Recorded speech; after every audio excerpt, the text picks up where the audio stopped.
Okay. So I just wanted to do a video on, I think Tiffany, I can't say her name, but I'll put her description in the sidebar, or wherever they put it at.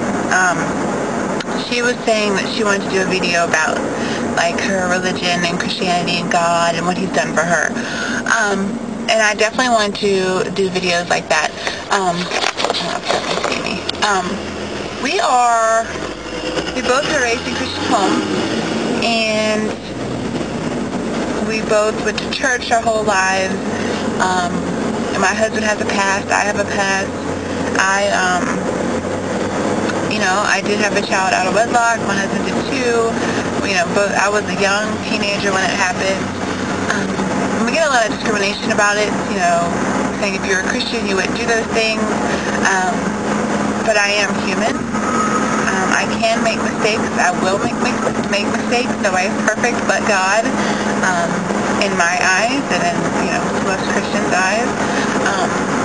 We do go to church. We try to go to church on a weekly basis. It's funny doing videos like in traffic because everybody's like looking at you. But we definitely try. I love my church. We go to a Pentecostal holiness church. They're not like the swinging chandeliers, speaking tongues all the time. Nobody swings from chandeliers. We just get a little bit more excited. Our music is like upbeat Christian music. We try to listen to mainly Christian music outside of church. We have 2 radio stations we listen to that are more for our generation.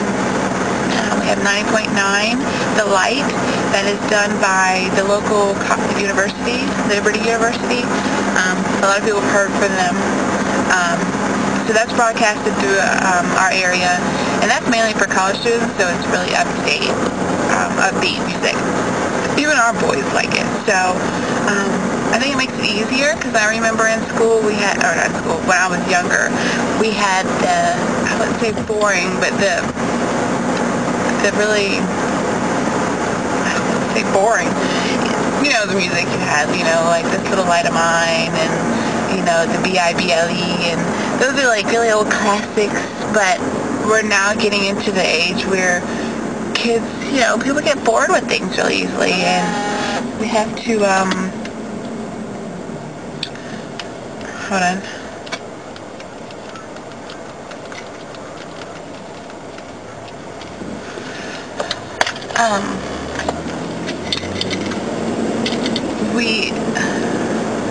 Okay, I suppose my train of thought. Thanks, my husband.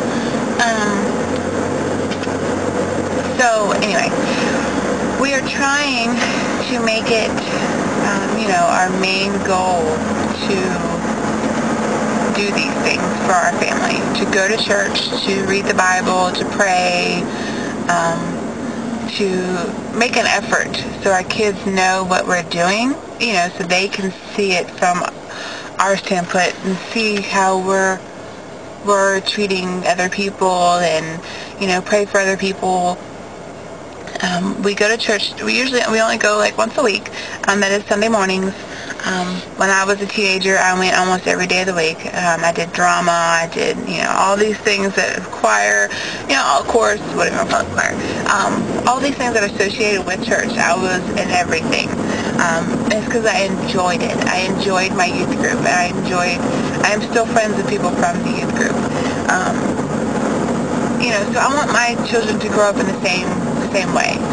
I didn't grow up my whole life in church, but I grew up, as a Christian. My husband was brought up in church his entire life. And a part of me feels that if you get too far into it, we know, some families that are what we call super Christians, they, I guess, put their children in a bubble. They don't let them experience the real world. I think children need the real world, so I think there's a fine line to where, they always say the preacher's kids are the worst. I think a lot of that is because they don't want them to be put out there into the real world and see what's going to happen. So our journey as Christians and Christian parents, I hope to see other videos like this. We're trying to find ways to discipline our kids in the right way, where, that is, appealing to God. We try to do things in our life that's appealing to God. Listen to the music, watch, be careful what we listen to, watch, we say. I think the more and more I get into my Christian relationship with God, I find that, like, cussing, I just can't stand it. It makes me sick to my stomach when I hear someone cuss. So I feel good about myself. We're just trying to make it more of a ongoing thing in our family.